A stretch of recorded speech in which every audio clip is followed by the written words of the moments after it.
Hi Pisces! Kamusta? Welcome back to Pinay Angel Tarot. This is your December kapalaran. Para sa mga Pisces, general love reading. Although baka may mensahe din sa career nyo, tingnan natin. Depende kung anong cards ang lalabas. Kumusta kayo guys? Comment present para alam kung nanonood kayo.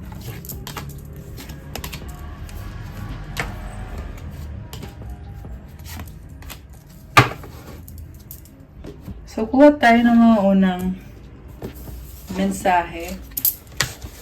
Okay. Unang mensahe para kay Pisces. Moment. Think of a special moment that brought you and your partner a lot of joy. Parang inspired ka dito.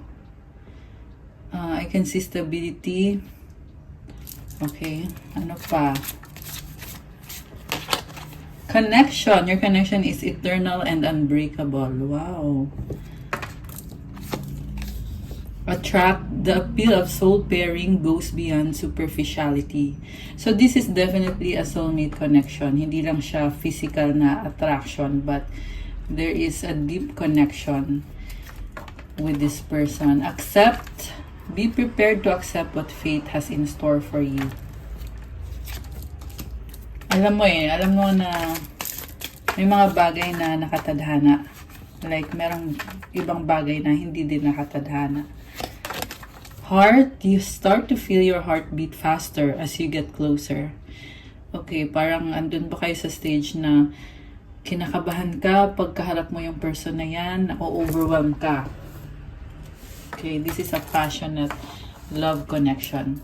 From the tarot, overall energy is, from the bottom of the deck, Knight of Wands. Wow, this is confidence, passion, attraction.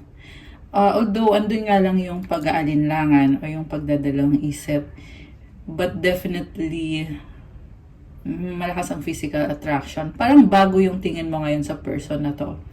May bagong perspective or may nagbago sa kanya. Kaya, gusto mo i-pursue itong connection na to. Okay, nga lang, may fear ka at takot ka din na maloko. Nine of Pentacles. Independent ka kasi. Mukhang masanay ka masyado na mag-isa.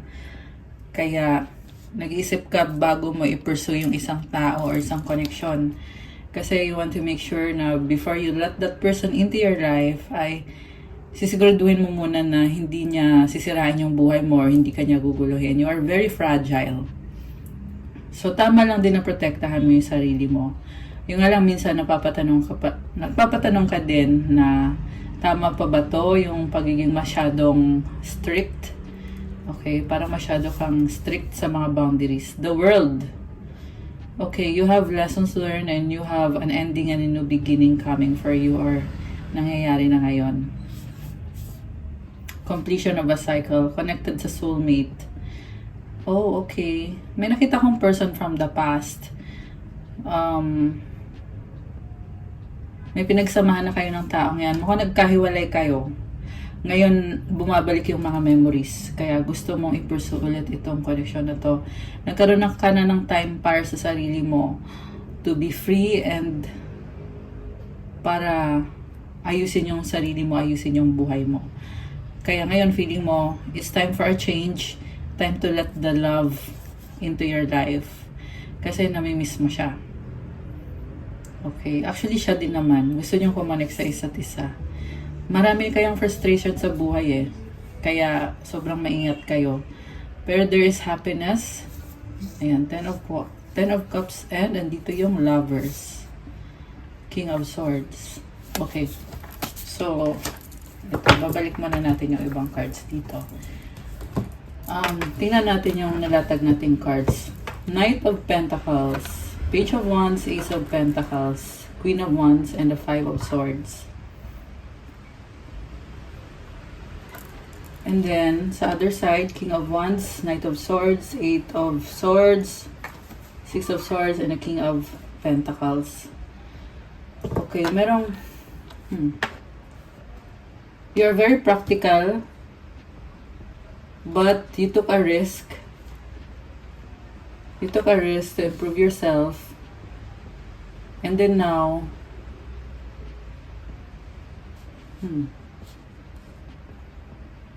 You took a risk and you took a chance sa person na to. Pero andun yung pagdadalang isip talaga. Alam mo yung nakita ko dito, again, sasabihin ko lang ulit na nasanay ka masyado na mag-isa kasi very responsible ka, nakafocus sa career, sa kung ano yung mga kailangan mong gawin. Very stable, practical. So, dumating tong taong to sa buhay mo, merong pag-uusap. You took a risk kahit feeling mo hindi mo kaya. You improve yourself. Queen of Wands. So, actually, nakatulong din naman yung risk na ginawa mo. Pero more on, parang nakadetach ka sa person mo eh. More on sarili mo talaga yung inuuna mo dito. Mas okay sa'yo na i-enjoy na lang yung buhay, walang commitment. Pero, yung problem dito kasi is, gusto mo talaga ng commitment. Masyado kang nasanay na maging responsable. Okay. And then yung taang ka-deal mo,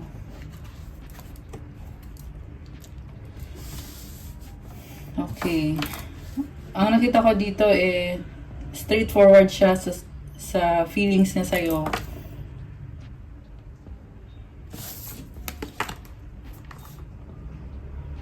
So, this is someone na attracted talaga siya sa'yo at merong excitement. Sasabihin niya sa'yo na ikaw yung gusto niya. Yun nga lang may sitwasyon na hindi siya makaalis. Nakatrap siya. Or, may nakita din ako dito na mainitin yung ulo. Baka yung kataong ka din is mabilis magalit or sobrang stricto. Malakas dito ang fire sign, Aries, Sagittarius, air signs, Gemini, Libra, Aquarius. Although this can be any sign, meron ding earth sign, Capricorn, Taurus, Virgo. Okay. Walang water so far.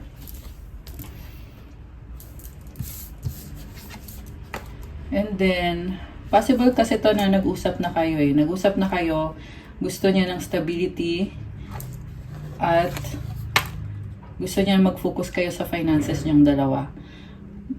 This is someone na returning into your life. Babalik siya sa buhay mo. Okay. And so much passion. So, babalik siya. May mga problems pa siya, hindi pa perfect.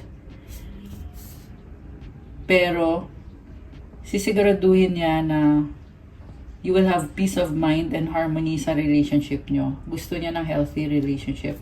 Yung nga lang, marami pa siyang kailangan ayusin sa sarili niya. So, actually, maswerte ka sa taong to. Yung nga lang, mukhang kailangan mo din siyang tulungan kasi nag-overthink. Meron siyang kadil na ibang tao. Posible kasi yung iba sa inyo guys, yung person na kadil nyo ay nakastuck sa family niya. Meron din namang iba na may third party situation at hindi siya makaalis doon. At breadwinner, provider, ayan, nagbibigay ng support. So, yun yung challenge dito. Pero yung person mo, maraming humahanga dito. Very popular. So, this is someone na, ang nakita ko dito, in love siya sa'yo. Maaring nawala siya. Tapos ngayon gusto niyang bumalik. At, yung iba nga sa inyo hindi niyo expect na babalik pa to kasi iniwanan ka na. Okay. Tapos, ikaw naman dito, may sarili ka na magkaiba na kayo ng landas. Magkaiba na kayo ng landas. At, may bagong person ka na. Okay. So, nag-isip ka ngayon kung bakit biglang bumalik tong past person. Ayan. So, meron ding iba sa inyo guys na, yun na nga, single ka pa, or wala pang commitment, tapos babalik yung ex na willing mag-commit sa'yo, yung nga lang, nakatrap na siya sa isang sitwasyon, baka married na siya, baka may family siya na sinusuportahan. Okay, so, ano magiging decision mo dito?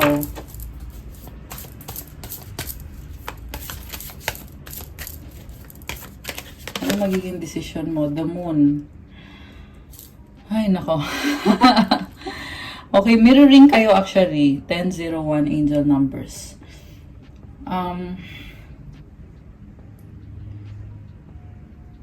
Gusto mo na lang magtago. Gusto mong unahin yung sarili mo, i-nurture yung sarili mo.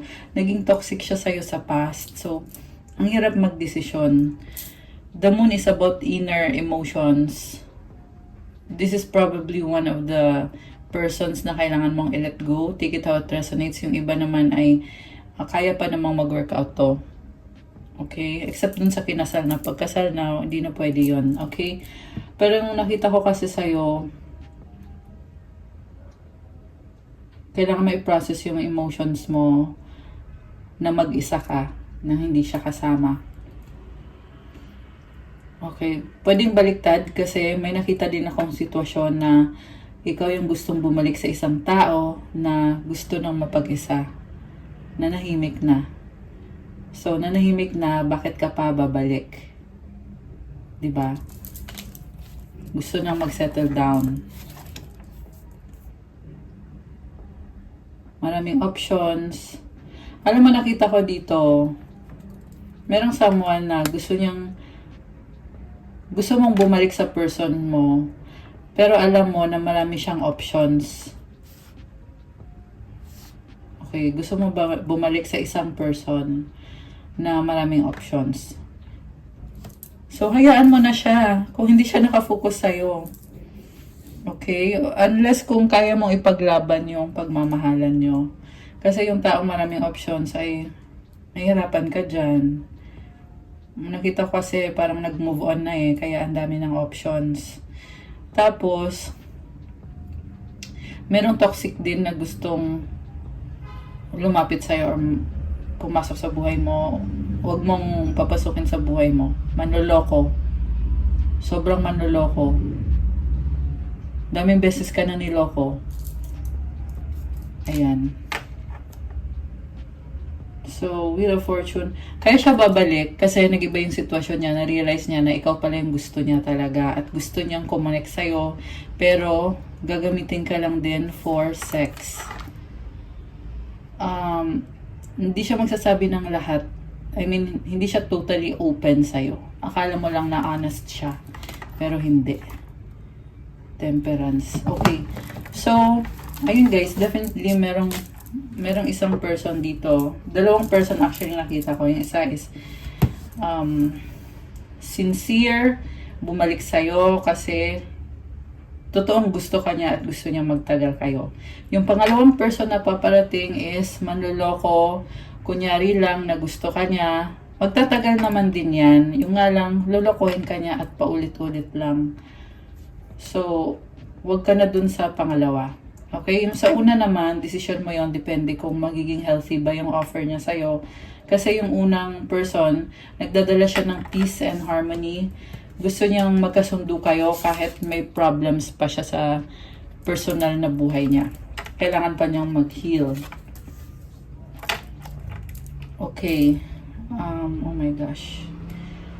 Yung person na yon na gusto ng peace and harmony, pagod na siyang mag-isa at parang gusto niyang aminin sa sarili niya na kailangan ka niya talaga.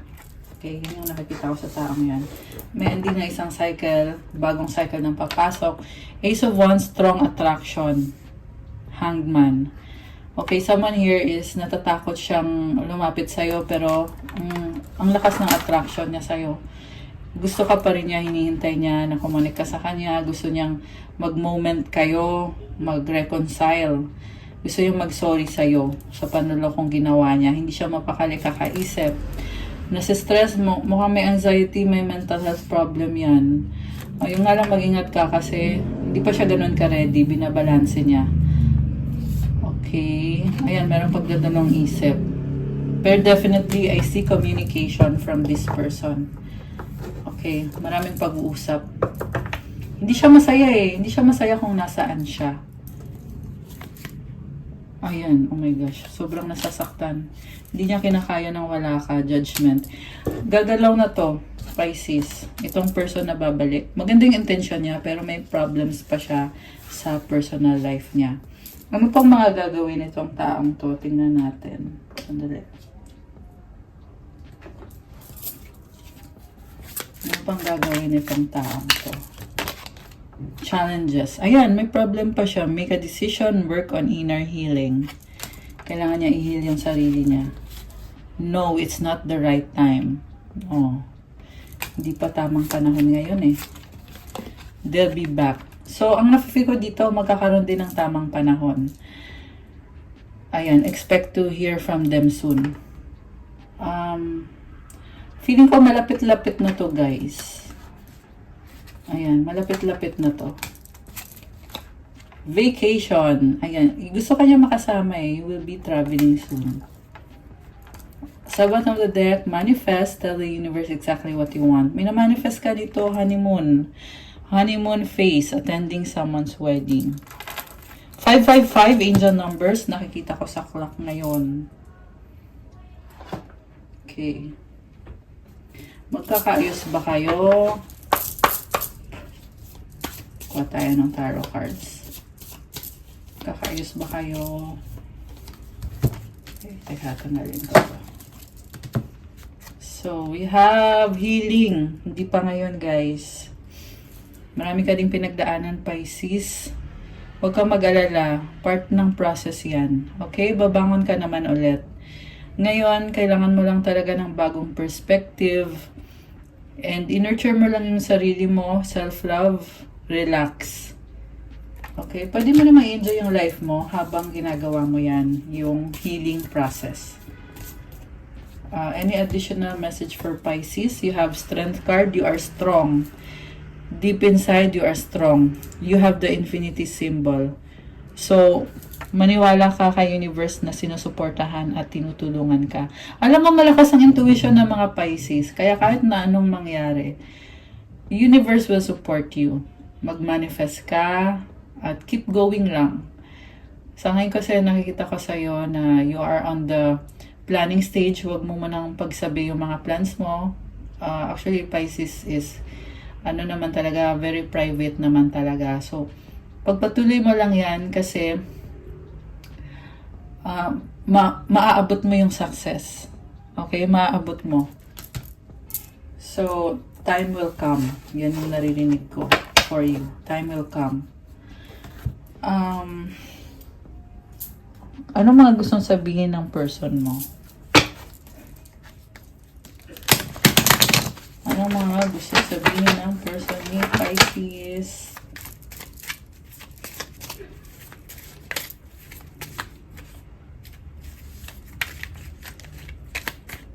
Okay. I have so much things running in my head. Everything reminds me of you.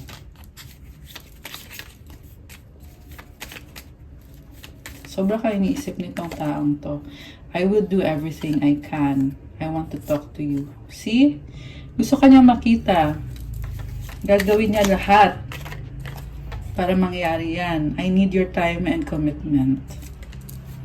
So, prepare yourself. I-process mo kung para sa'yo ba to at kung ano yung mga gusto mo mangyari sa connection na to. Anything else? I need you. I need you. Alam mo, parang nahirapan siyang sabihin sa'yo. Kailangan ka niya kasi binibigyan mo siya ng inspiration, ng lakas. I cry at night. This is an emotional person. Think positive. See, ikaw yung inspiration nitong taong to. Okay, anong advice for Pisces?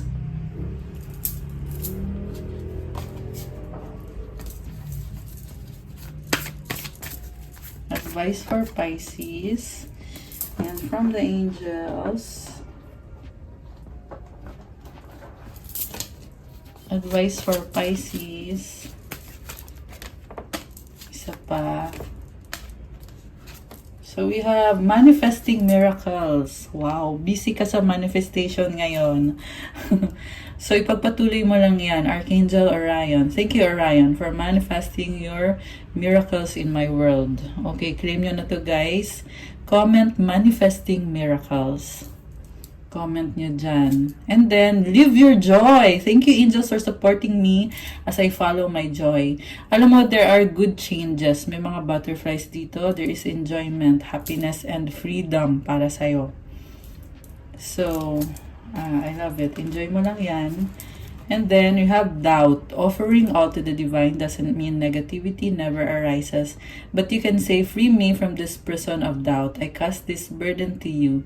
Show me your will and restore me to faith and confidence.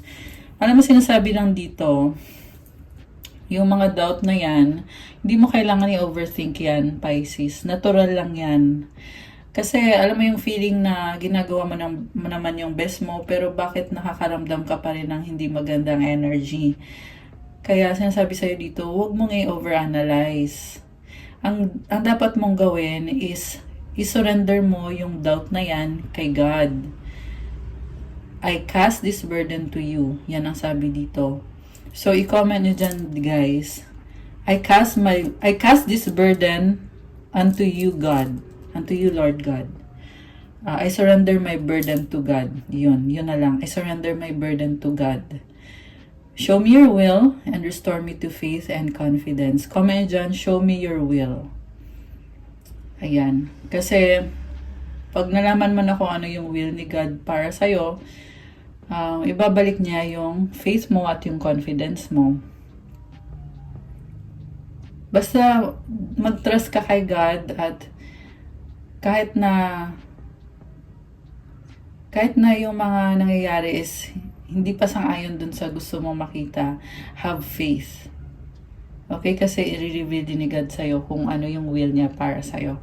Hindi mo lang mamamalaya na nagbabago na yung sitwasyon for the better. Ayan. Okay, guys. That's what I have for you for your December kapalaran. Merry Christmas in advance, mga Pisces. Please like the video. Comment kung nag-resonate ba, kung nagustuhan nyo. Subscribe and hit the notification bell. Kung kailangan nyo ng gabay, you can book a private reading. Nasa description box po yung details. Message nyo na lang ako. Thank you, Pisces! I love you guys. I'll see you again soon. Have a good day. God bless you all and stay safe.